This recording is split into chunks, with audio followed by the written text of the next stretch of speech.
Hello, dear friends. Welcome to today's video. I'm Roland Guenther, homeopath in Royston on Vancouver Island. And today I have a special guest here, a good friend of mine, Neil Leonard. Neil is a member of the Shuswap tribe and in Kamloops. And um, we have been friends for many, many years. And for me, it's really just a delight to be with you here today. And I respect Neil very, very highly. He grew up on the reserve, is deeply rooted in his traditional culture, and still has at the same time a wonderful connection also to the white culture. So Neil is a real cultural bridge, and his friendship and what we experienced together and what I learned from him just really means a lot to me. So welcome, Neil. Thank you, Roland. Yeah, And nice to maybe, see you. yeah, and maybe you introduce yourself in the way you do it in your tradition. Oh, why when quest Neil Leonard, to come to Shuswap, um, an elder here, and come from the Joe and Vivian Leonard family and I live on the reserve about a mile from the old school. Thank you, Neil. Yes, and now there's already different feelings that come up in me just when you mentioned the old Indian boarding school in Kamloops. Yes, it's on the reserve. I passed by there often when I visited you, and just a couple of weeks ago, it was published they that 215 graves of children were found there, children that died during their time in that boarding school. And it was a shock for everybody, even though for you native people probably not so much because you knew what was going on there and you told this story often. But now that these graves have been found, it's very different. There's just a physical, substantial evidence to the story that changed it, and it really touched physically the heart of many, many people. And I would be interested, Neil, maybe tell me a little bit, how was that discovering for you? What did that do in you?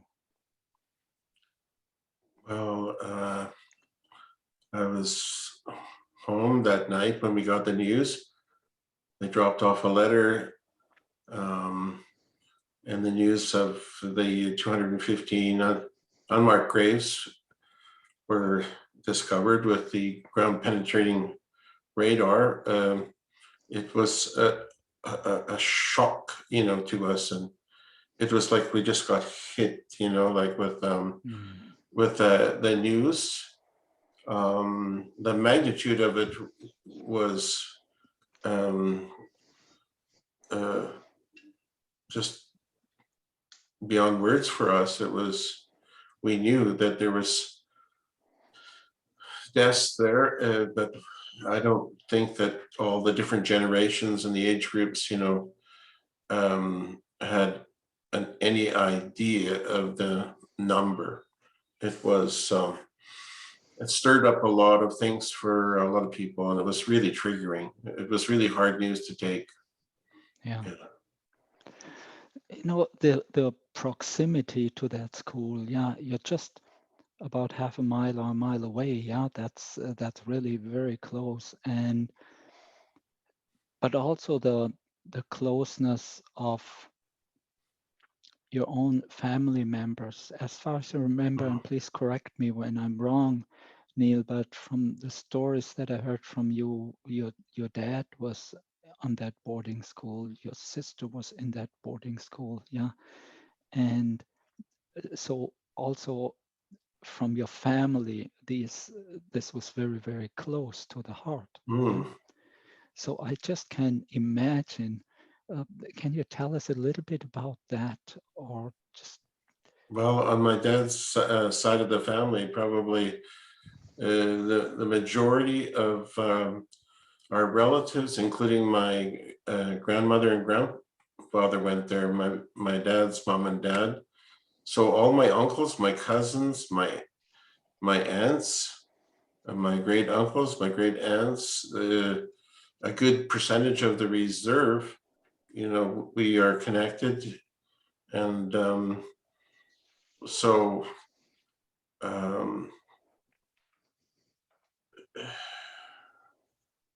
it was tough just to hear what size or scale of it was, and just the thoughts of what it must have been like for those kids before they died. Yeah. What was it like for the ones who survived? And how did it ripple down, like even to, the generations that came after that that. Yeah. that's overwhelming, Roland. That's, Yeah. my friend, that's like really difficult. Neil, to can deal you with. can you tell us maybe a few stories, just what you heard from your dad and your sister or whoever from the people that you know has been in that school, just to get the gist of what really happened there, a little bit, a few specifics. I don't want to go over that just in generalities, because generalities don't go really deep. We don't get it. Life happens in specifics, and when we have a few specific examples, then it's easier to understand also the magnitude of what happened. Mm-hmm. Well, my grandparents started out there, and they went there, um, and then when my dad was born, they tried to hide him. So he was They 11. tried to hide your dad. Yeah, they Yeah. To hide didn't from want who? from the school. From the school. They didn't. They hid him for 11 years. Wow. And then they caught him, and then so he went in there. Extremely difficult for him because his only language he ever knew was the Secwepemc, the Shuswap language. Mm-hmm. So I really believe that, the treatment that he received there was maybe even harder for him in some ways. But at least, he got to live his own culture in a free way for 11 years anyway. So he was deeply rooted in his own culture, because with 11 years he already, and being with with your grandparents, that's. They after the school, like he still was able to retain, the language in a fluent way. A number of them were able to retain the language and communicate with each other in a fluent way. And so others, no, they got them too early when they found out it was too hard, to remove their culture and language, from them. Then that's when they started to bring the younger and younger ones. They thought it How was early did they bring them? In which age did they? 3. From 3 years, so 3. almost pre-kindergarten They age. thought it was going to be easier for them to lose their language and culture. Just catch them before it was rooted deeply in them. When I imagine as a child with 3 years old to be taken away from the parents, it's absolutely, it's I know. incredibly scary. It's just devastating. People, people cannot imagine, having to deal with that, at a young age, or to be a parent and to have your children ripped away from you and not allowed to talk to them, not allowed to contact them, not allowed to visit them. They were at the mercy of the school and the rules, and but it was back in the era. My dad was born in 1904, so during the First World War is when they caught him, and imagine the conditions were pretty harsh, and Wow. he told me things that a child should never experience, a child should never see. Give us an example.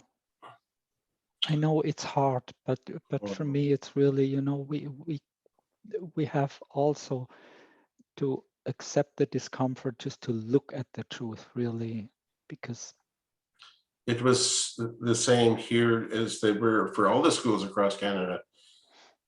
Catch them, delouse them, cut their hair, take away their clothes, and hit them if they dared to speak one word of their own language. And so the kids were beaten, and then they had to learn really fast wow, that they had no protection, no support, and no love, yeah. nothing. They had, and so you can imagine what that would do for a community and ripple down through the generations. Mm-hmm. It really messes people up. Now, the 215 kids or graves of children have been found, and what did they die from? Neglect, abuse, malnutrition.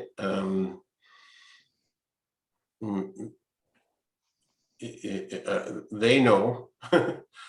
They know what happened. We're trying to get the records, but the fact that they were unmarked graves of that number means that to us is something that they didn't want anybody to find out. Now, Yeah, the I'm only also thing surprised about that. Yeah. How could they keep that secret? A number so large, yeah, and somebody must have dug these graves, yeah. Somebody must have known this. How did that work? sometimes the kids were forced to dig a hole, and they were lied to about why they were digging a hole. They said, "Oh, we're going to plant another apple tree or whatever."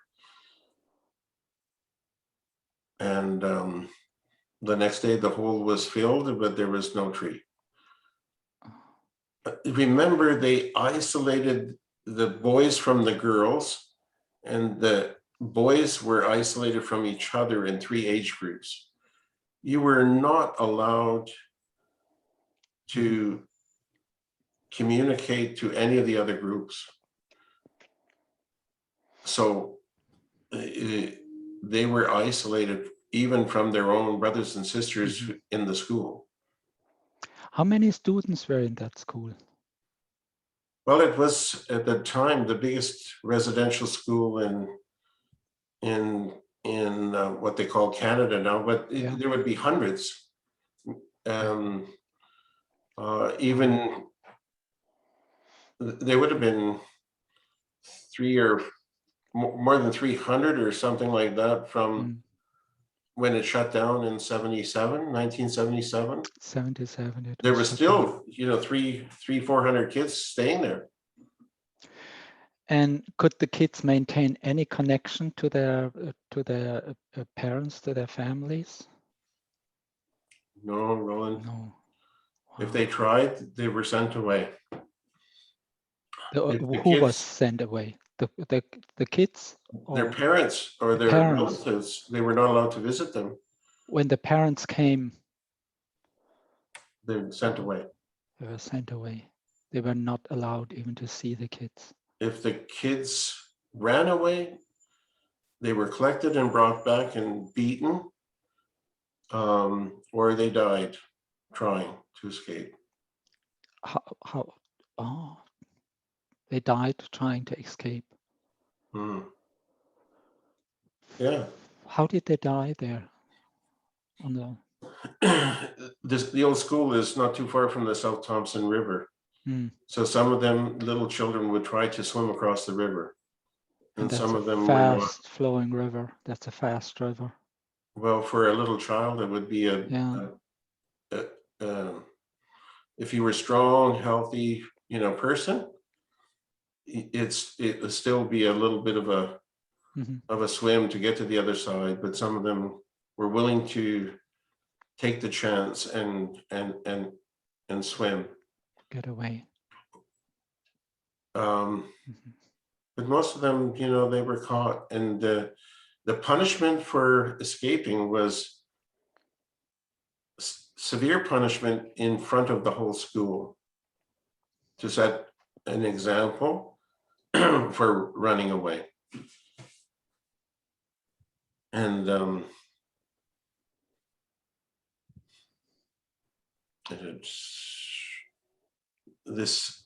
it changes our community. It changes the reserves.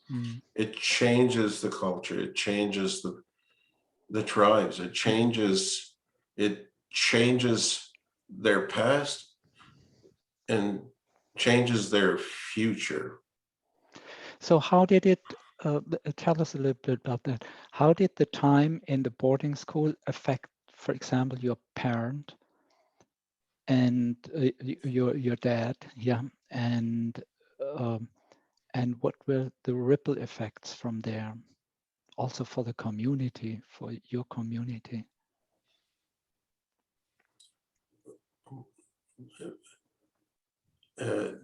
To lose one's standing and position in their own territory is a difficult pill to swallow, Roland. And it's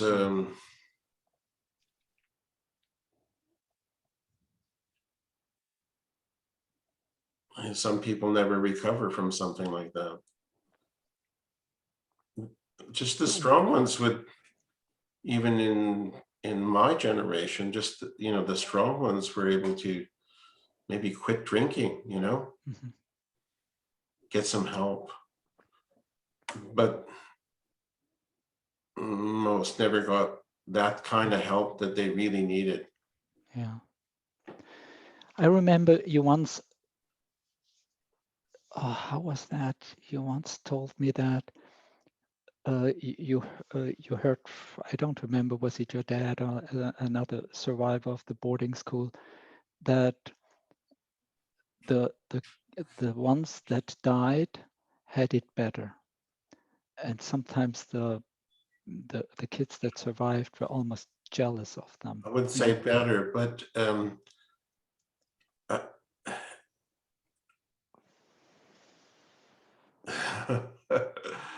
that's not it's maybe it's not right to say that death is better than being a casualty of this, but certainly you had to live with that longer. Yeah, you had to live that the general population, the newcomers thought of you less than anybody else. And in my experience, if you get to really know a Native person and their ways,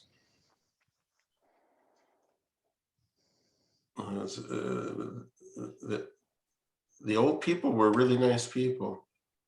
They were loving, they were caring, they were sharing,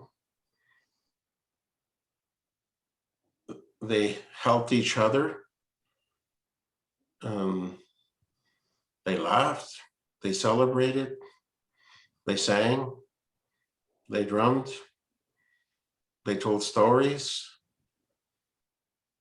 they went on vision quests, trained for their power to get the creator to gift them, with some way. They're not savages. They weren't savages. They were just in the road, for taking over their land. That's it. From the immigrant side, You gotta. Yeah. It was a form of pushing the people who've been here for thousands of years aside. Yeah. That's it. It hurts. It's painful to hear you say that, but this is the truth. Yeah. So much knowledge was lost. Roland, so much knowledge about the plants, the places, the history, the names of the different places. How to use, the medicines, where to get what you needed to sustain yourself for not just one life, thousands of years.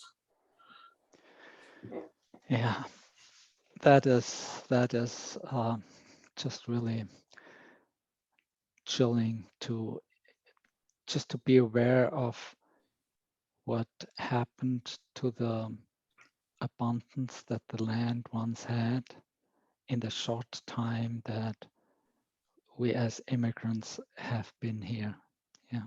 I don't know. I have a theory, that if, in a way, if everything was as nice there as it was here,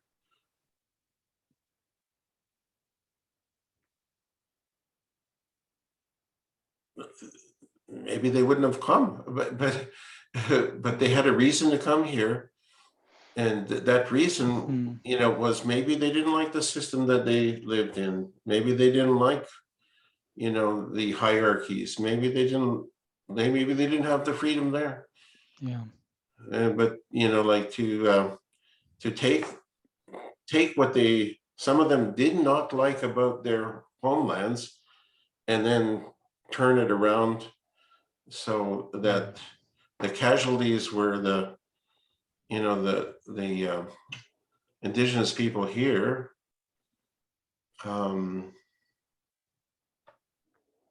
It doesn't seem better. Yeah, I think It's not you're better. Yeah, I think you're right in that, because many of the immigrants were highly traumatized people from where they came from. Yeah, and a deeply wounded culture. A culture that's for the European culture for hundreds and thousands years. Disrespected the feminine, burned the mothers, burned the women. Yeah, that has a huge imprint on a culture. Yeah, and these times were really dark times also for some Europeans, and then they emigrated. They came here, and there's a curse in trauma that it easily gets. This repetition of trauma, somebody is traumatized and traumatizes the next one, and that's what really very often I can see that, and I think you're right in that. That's what happened here. I But think when what we it teaches us, Roland, if I can, I think this taught us something about all of us. I think it taught us that we have to take a hard look, at ourselves. We have to take a hard look of what is this that we have to change about ourselves? What is it that we have to change about how we conduct ourselves and how we treat others? Mm. The biggest reaction that his heart felt to me after was the support all over the world. Children. After the discovery of the graves now, or what do you mean? Yes. Yes. Oh, tell us about that. Wow. I think it touched them so deeply. The people have been coming to, to support. Sure, some of us got triggered so greatly that it was a blow for a while. But when you see the wisdom coming out of children's mouths, when you see, people expressing themselves never before we heard, and there's hope. There is hope. Yeah. There's hope that out of all this, something much better could be in the works for us if we all make a commitment and an obligation, regardless of who we are and who we think we should be, or what we should have, or what power we should have, but allow friends and enemies, some dignity. Mhm. It was something that just triggered a lot of people from all over the place, saying, in this day and age, Yeah. we can do better. We can That, do better than yeah. that. We can be more compassionate. I'm And we sure can, that everybody who has children, everybody who is a parent, who's a mom, or who's a dad, absolutely. can resonate with what does it mean to have a child taken away and then it's dying. Yeah, this is just huge. Everybody, no matter which culture, can Yeah. feel that and is shocked from that. And I think I really hope I'm really there's hope when you talk about that. Yeah, how many people also came and expressed the just the pain also in witnessing and hearing that and expressed support and uh, th- took part in the grieving of the past. Yeah, that really gives hope and Yeah. for that something maybe something new can evolve and we can move into a future that looks different. I One believe thing, that we can't get there if we make each other feel guilt or shame mm, about it. I think that we have to get there. There has to be, sure, there could be an apology from the Pope, or mm, sure, but all of us have a responsibility. mm, We can watch what we say, we can watch what we do. Um, and the measure might not be how much power you've got, but the measure might be in the future, how well do you treat your fellow man? yeah, that's beautiful. Yeah, Neil, I think that's really great. And uh, one thing is that these 215 children, they died, and this is really terrible. It's appalling. And but there's also many who survived that, like you said, had lifelong scars from what happened, and then it affected the families, and then it affected the whole community and the culture, and it's almost it's beautiful that so many people have really can open their hearts towards these children.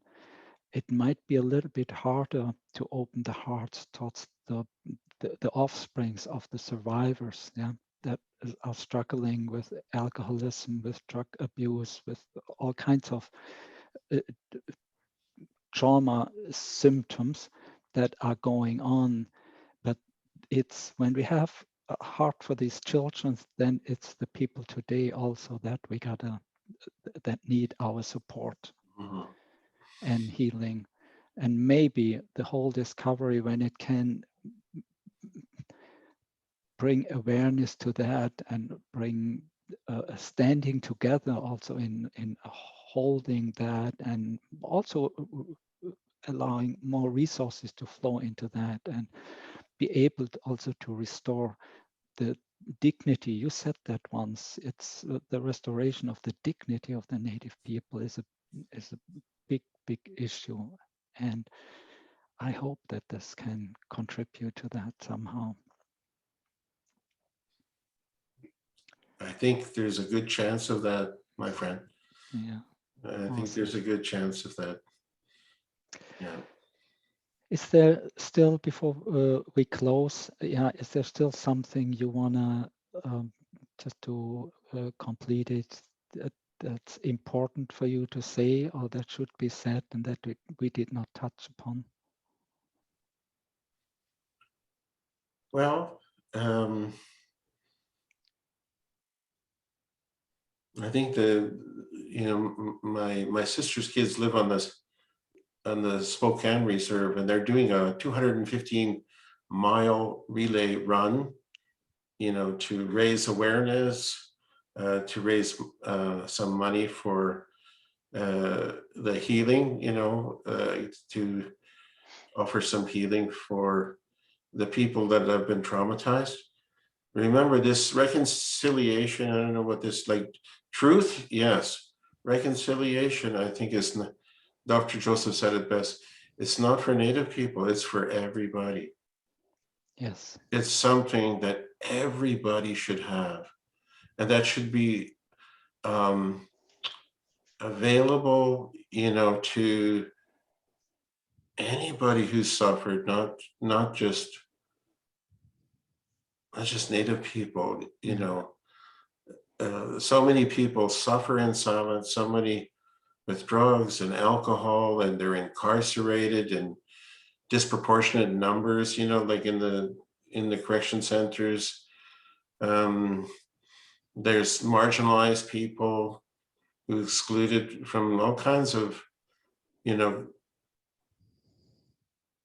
things that could really help them Mm. obtain their wildest dream, and when we see that, we should applaud that. And when we see behavior unbecoming of a person in this day and age, we have to call it out Yeah. Yeah. and say, we expect better from us all. Doesn't matter what Mm. color, it doesn't matter what continent, but the whole races from everywhere. Mm. I think they know that they could do much better, and the work is not finished. A lot of work. Exactly. Yeah. Reconciliation is engaging in a process. It's not a fix. Yeah. And reconciliation also has to happen in relationship. So I'm really grateful, and I hope that also this um, conversation that we had, and that we will continue to talk about that, and to um, just communicate about all these things between different cultures. Yeah. And I hope that also this little video contributes a little bit, at least to the communication and to a certain awareness of that. Thank you so much, Neil. I'm really grateful that you accepted that invitation to have this conversation between us recorded. And also thank you to you, dear friends who are watching this video. And I will also add an address or an account where whoever feels moved to contribute something to the healings of the offspring of this of survivors of the boarding school can do so. Thank you so much and see you the next time.